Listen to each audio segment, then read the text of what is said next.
ఫిబ్రవరి 20 భీష్మ ఏకాదశి. ఇంట్లో దీపం వెలిగిస్తే చాలా అదృష్టం కలిసొస్తుంది. శ్రీమాత్రే నమః. అందరికీ నమస్కారం. హిందూ గ్రంథాల ప్రకారం మనకి మొత్తం 12 ఏకాదశులు ఉన్నాయి. మాఘమాసంలోనే శుక్లపక్షంలో జరుపుకునే ఏకాదశిని జయ ఏకాదశిని అంటారు. హిందూ క్యాలెండర్ ప్రకారం ఈ సంవత్సరం జయ ఏకాదశి ఫిబ్రవరి 20 మంగళవారం రోజున వచ్చింది. జయ ఏకాదశిని భీష్మ ఏకాదశి అని కూడా అంటారు.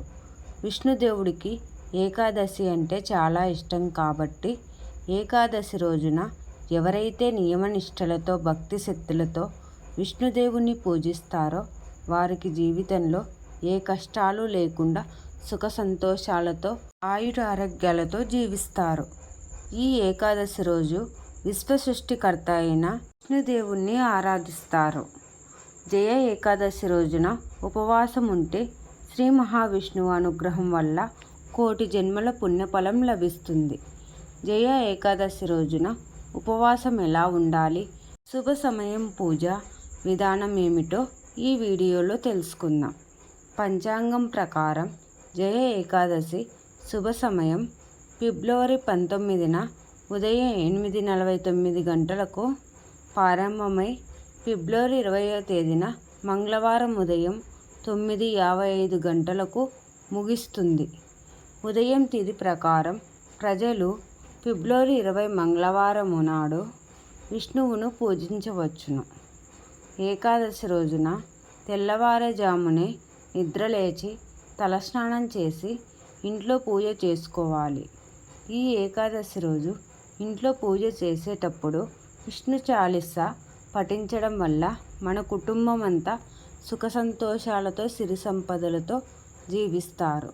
విష్ణుదేవునికి పసుపు రంగు అంటే చాలా ఇష్టం కాబట్టి విష్ణుదేవునికి ఇష్టమైన పసుపు రంగును ఏకాదశి రోజున మనం ధరించి పూజ చేసి దేవునికి నమస్కరిస్తే కోరిన కోరికలు విష్ణుదేవుడు నెరవేరుస్తాడు. అలాగే ఈ జయ ఏకాదశి రోజున పూజ చేసేటప్పుడు పసుపు రంగు పువ్వులను దేవునికి సమర్పిస్తే చాలా మంచిది. పూజలో దేవునికి నైవేద్యంగా పసుపు రంగు ఉండే పండ్లను సమర్పించాలి. ఏకాదశి రోజున మీ ఇంటి దగ్గరలో ఉండే ఏదైనా దేవాలయానికి వెళ్ళి అక్కడ రావి చెట్టు కింద బియ్యం పిండి ప్రమిదలతో దీపం వెలిగించి రావి చెట్టు చుట్టూ 3 ప్రదక్షిణలు చేయాలి. ప్రదక్షిణలు చేసేటప్పుడు మీ మనసులో ఉన్న కోరికను విష్ణుదేవునికి చెప్పుకుంటూ ప్రదక్షిణలు చేయాలి. ఇలా చేస్తే మీ ప్రతి కోరిక ఖచ్చితంగా నెరవేరుతుందని పండితులు సూచిస్తున్నారు. రావి చెట్టులో సాక్షాత్తు విష్ణుదేవుడు కొలువై ఉంటాడు కాబట్టి ఈ జయ ఏకాదశి రోజున రావి చెట్టును పూజిస్తే కోటి జన్మల పుణ్యఫలం లభిస్తుంది. ఈ శక్తివంతమైన రోజున మహాశివుడిని కూడా పూజిస్తే చాలా మంచిది. ఈ రోజున ఉపవాసం ఉండేవారు శివుడిని పూజించి శివనామం స్మరణ చేసుకుంటూ ఉంటే మీరు చేసే ఉపవాసానికి రెట్టింపు ఫలితం ఉంటుంది. జయ ఏకాదశి రోజున ఇంట్లో ఖచ్చితంగా పూజ చేసుకోవాలి. ఏ ఇంట్లో అయితే ఈ రోజున దీపం పెట్టి పూజ చేస్తారో వారి పాపాలన్నీ వినాశనం అయ్యే మోక్షం ప్రాప్తిస్తుంది. ఏకాదశి రోజున ఉదయం పూజ చేసి సాయంత్రము ఇంటి గుమ్మం ముందు 2 దీపాలు వెలిగించాలి.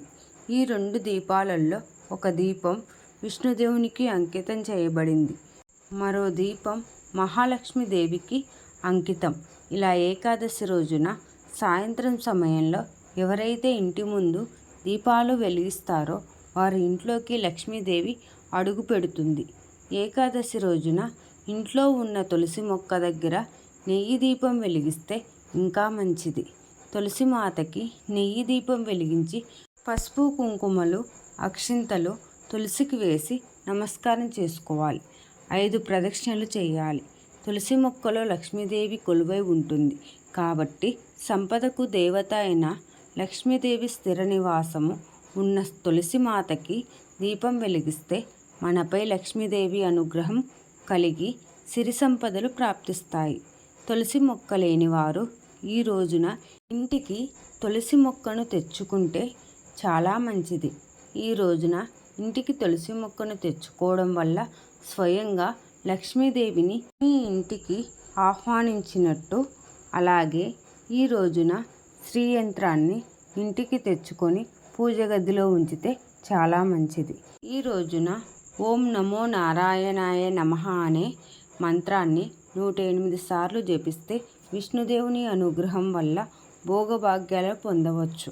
భీష్మ ఏకాదశి అని పిలువబడే ఈ రోజున భీష్మాచార్యుణ్ణి తలుచుకుంటే మన పితృదేవతలకు స్వర్గంలోక ప్రాప్తి లభిస్తుందని హిందువుల నమ్మకం. ఈ పర్వదినాన తర్పణం వదిలితే సంతాన ప్రాప్తి కలుగుతుందని, సంతానం ఉన్నవారికి పిల్లలకు సద్బుద్ధులు కలుగుతాయని విశ్వాసం.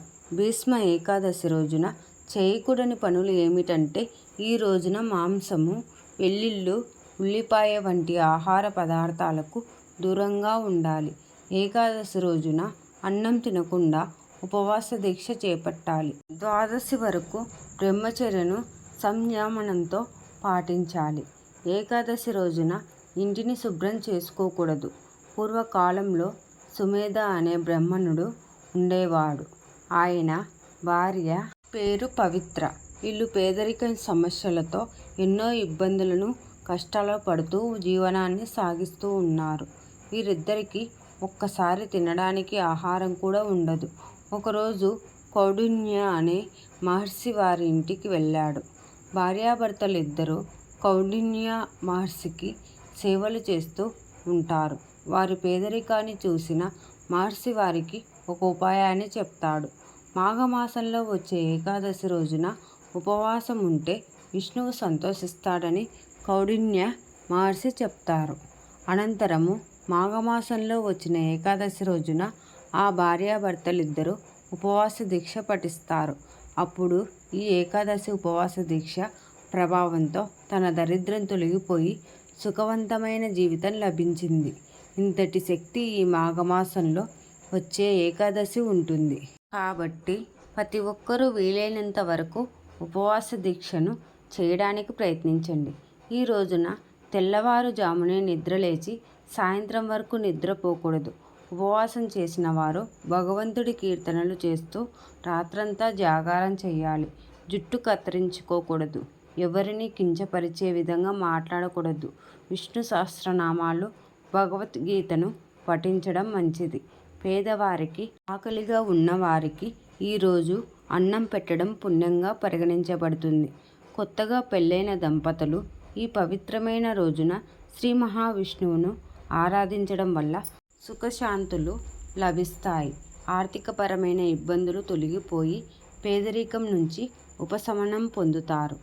ఈ రోజున ఉపవాసం నుండి పూజలు చేయడం వల్ల పుత్రుడు కలుగుతాడని నమ్ముతారు. ఈ వీడియో కనుక నచ్చినట్లయితే లైక్ చేయండి, షేర్ చేయండి. ఇలాంటి మరిన్ని వీడియోస్ కోసం నా ఛానల్ని సబ్స్క్రైబ్ చేసుకోండి friends. Thank you for watching.